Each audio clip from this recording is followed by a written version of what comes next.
एक समय की बात है। एक छोटी सी गांव में एक गरीब किसान रहता था जिसका नाम मंगरू था। मंगरू के घर में उसकी पत्नी सुनीता और एक छोटी सी बेटी थी। मंगरू अपने परिवार से बहुत प्यार करता था। मंगरू अपने परिवार के साथ एक छोटी सी झोपड़ी में बहुत ही साधारण सी जिंदगी बिता रहा था। मंगरू के पास एक छोटी सी जमीन थी जिस पर काम करके वह अपने परिवार का गुजर बसर करता था। यदि मंगरू की फसल किसी साल अच्छी नहीं होती है तो वह सेठ रामलाल के पास काम कर अपने घर की जरूरतें पूरी करता था। अपने साथ अपनी गरीबी और लाचारी में पिसते अपनी पत्नी और बच्चे को देख मंगरू बहुत परेशान हो गया था। एक दिन ऐसे ही बातों बातों में मंगरू सुनीता से बोलता है। सुनीता, क्या कर रही हो? जरा यहाँ आना। आ रही हूँ जी। मंगरू के बुलाने पर सुनीता मंगरू के पास आती है। कुछ काम कर रही थी क्या तुम? नहीं जी, ज्यादा कुछ नहीं, बस रात के बचे हुए रोटी को गर्म कर रही थी।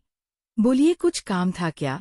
नहीं, बस ऐसे ही बैठे बैठे सोच रहा था कि खास हम भी अमीर होते तो तुमको और पायल को रात का बासी खाना नहीं खाना पड़ता। ऐसा क्यों सोच रहे हैं जी? मैं और पायल दोनों बहुत खुश है। और आप इतनी फिक्र मत कीजिए।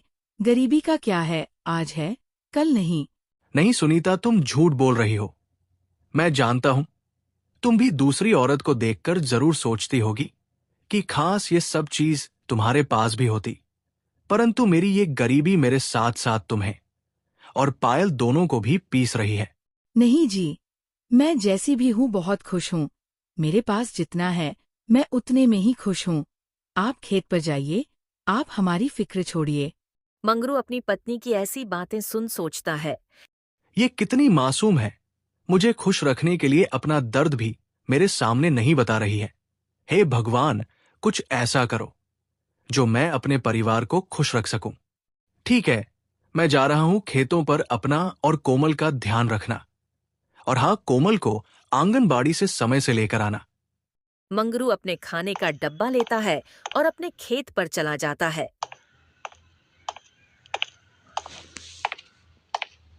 मंगरू अपने खेत पर काम कर रहा होता है, तभी वहां एक साधु महाराज आते हैं और मंगरू को आवाज लगाते हैं। अरे बेटा, जरा सुनना। साधु महाराज को बुलाता देख मंगरू साधु महाराज के पास जाता है। हाँ बाबा, बोलिए, मैं आपकी कैसी सेवा कर सकता हूं? बेटा, यहाँ से मोहनपुर गांव कितनी दूरी पर है? मोहनपुर गांव यहां से करीब 3 किलोमीटर दूर होगा बाबा। ये तो बहुत दूर है बेटा। मुझे जोड़ की प्यास और भूख भी लगी है। तुम्हारे पास क्या पानी होगा? हाँ बाबा, मेरे पास पानी के साथ साथ खाना भी है, पर बाबा मेरे पास जो भी खाना है वो रात का बासी खाना है, तो मैं इसलिए आपसे खाने के बारे में ज्यादा जिक्र नहीं करूंगा। अगर आपको खाने का मन है तो रात की बच्ची बासी रोटी और प्याज खाना होगा। बेटा, खिलाने वाला का दिल होना चाहिए। रोटी बासी हो या ताजी, इससे कोई फर्क नहीं पड़ता।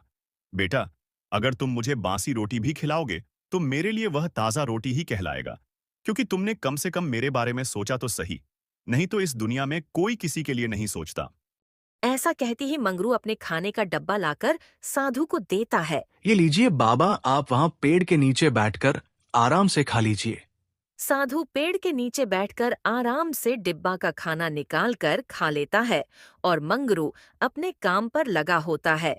कुछ समय बाद साधु मंगरू के पास आता है और मंगरू को खाना खिलाने के लिए उसका धन्यवाद करता है। बेटा, जो तुमने मुझे खाना खिलाया उसके लिए मैं धन्यवाद करता हूँ। बेटा, पर तुम्हारे लिए तो कुछ बचा नहीं। अब तुम क्या खाओगे? आप मेरी फिक्र मत कीजिए बाबा, मैं शाम को घर जाकर खा लूंगा। बेटा, तुमने अपना पेट काटकर मुझे अपना खाना खिलाया है। मैं तुम्हें कुछ देना चाहता हूँ। नहीं बाबा, इसकी कोई जरूरत नहीं है, आपका आशीर्वाद ही काफी है। साधु मंगरू को एक पोटली देते हैं।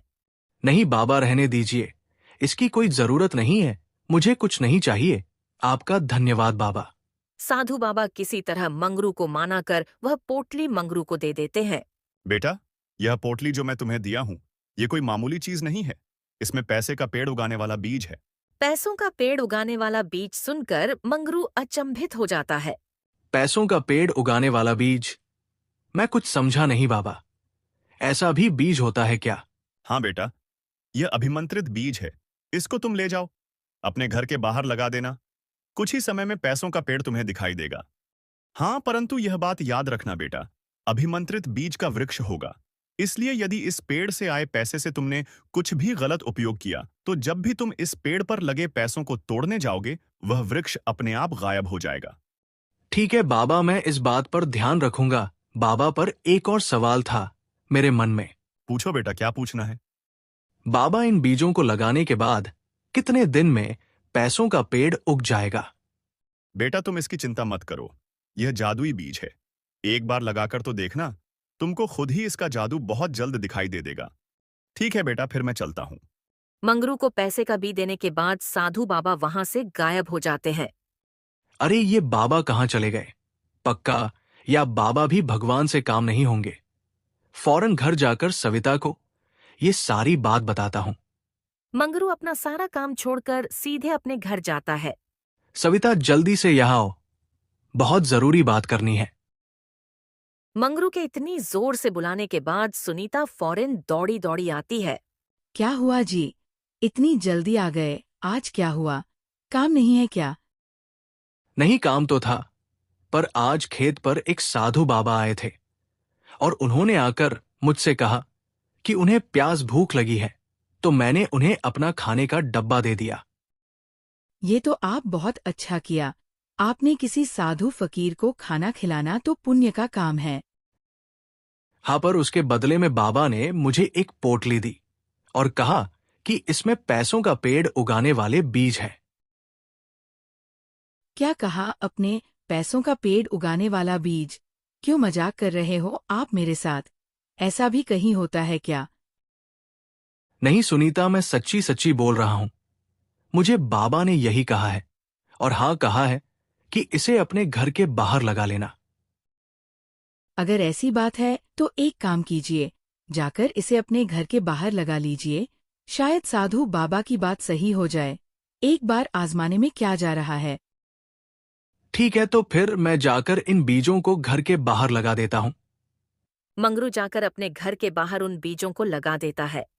चलो, अब इन बीजों को लगा तो दिया है, देखते हैं इनमें पैसों का पेड़ उगता है या बस बाबा मेरे साथ कोई मजाक कर रहे थे। हाँ चलिए, अब चलकर कुछ खा लीजिए। वैसे भी आपका खाना तो बाबा ने ही खा लिया था ना। हाँ सुनीता, चलता हूं।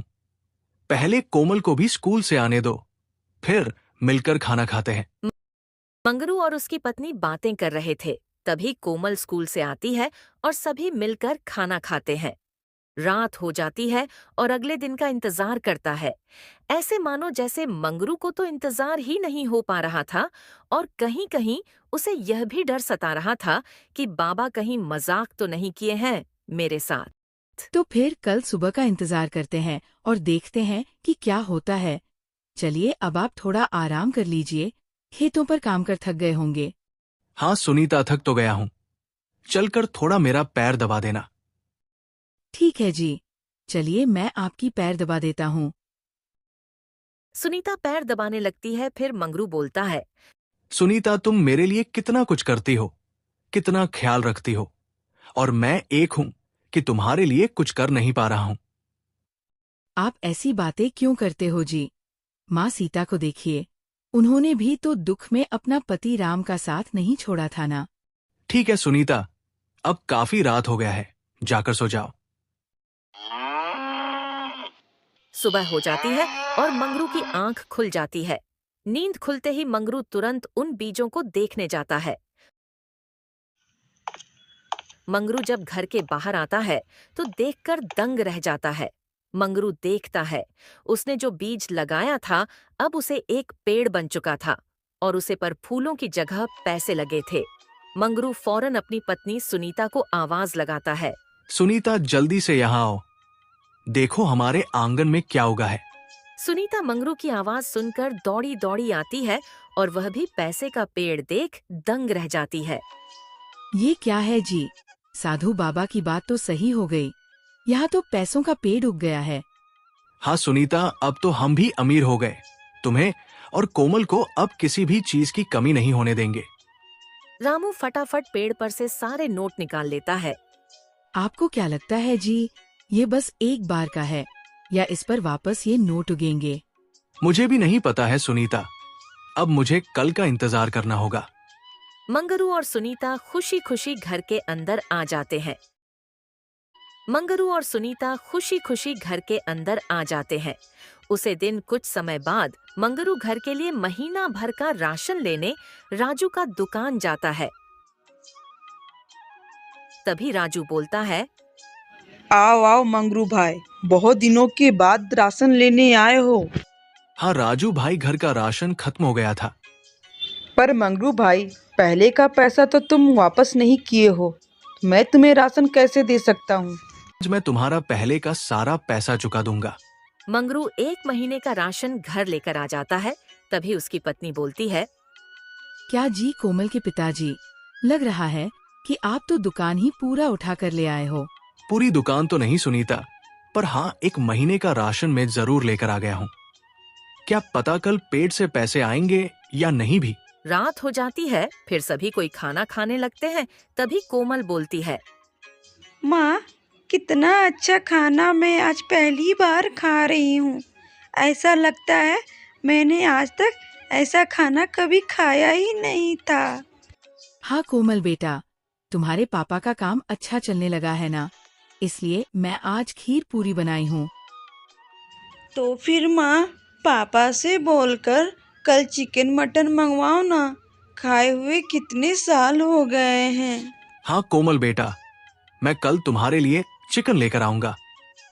ये कल चिकन आएगा, हम सब चिकन खाएंगे।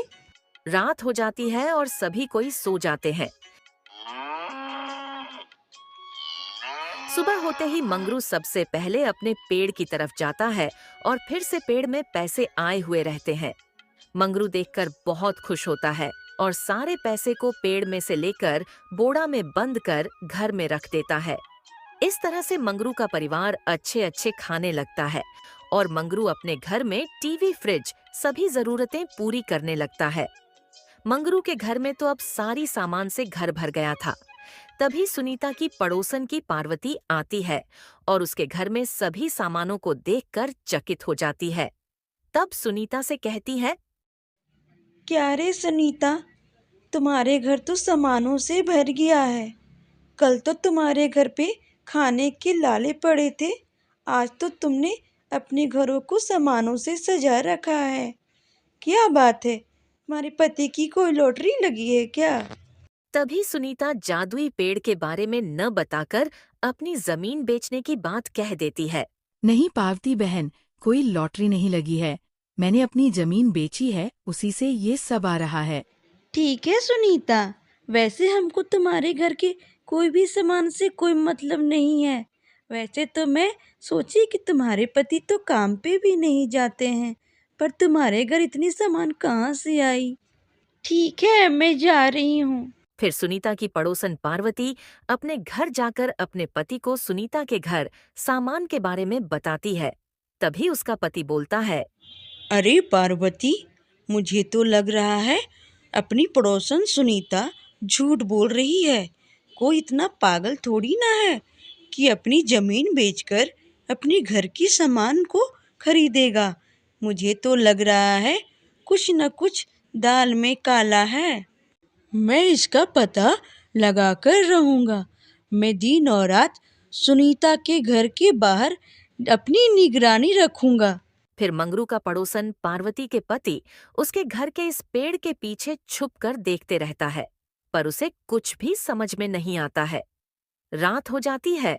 फिर वह सोचता है, अरे, यहाँ तो मुझे कुछ भी समझ में नहीं आ रहा है। रात भी हो गई है और मुझे ठंड भी लग रही है। चलो चलते हैं घर अब। जैसे ही पार्वती का पति घर जाने लगता है, तभी देखा है कि पेड़ में पैसे लगे हैं। वह तुरंत ही पैसे को पेड़ से निकाल लेता है और अपने घर चला जाता है। पार्वती, देखो, उसके घर के पास जो पेड़ लगे हैं उसमें से मैंने ये सब पैसे लेकर आया हूँ। सुनीता देखो ना, आज तो पेड़ पर पैसे आ ही नहीं है। ऐसा लगता है पेड़ अब पैसा देने बंद कर देगा। एजी, मैं सोच रही हूँ, हम लोग पैसे का कहीं गलत इस्तेमाल तो नहीं कर रहे हैं ना? शायद इसलिए पेड़ हमें पैसे देना बंद कर दिया होगा। मैं कहती हूँ, एक बार आप गांव में सभी गरीबों को बचे हुए पैसे से अनाज खरीद कर दीजिए ना। शायद ऐसे करने से पेट हमें फिर से पैसा देने लगे, क्योंकि बाबा ने तो कहा था कि पैसे का सही इस्तेमाल करना। तुम ठीक कह रही हो सुनीता, मैं वैसा ही करूंगा। फिर मंगरू अपने गांव के सभी गरीबों को अनाज बांट देता है। यह देखकर साधु बाबा बहुत प्रसन्न होते हैं और उसी रात मंगरू के सपने में आते हैं और कहते हैं, मंगरू, तुम बाहर जाकर देखो, तुम्हारा पैसा तुम्हारा पड़ोसन ले जाता है। यह सपने को देखकर मंगरू फटाक से उठता है और बाहर अपने पेड़ की तरफ जाता है और देखता है कि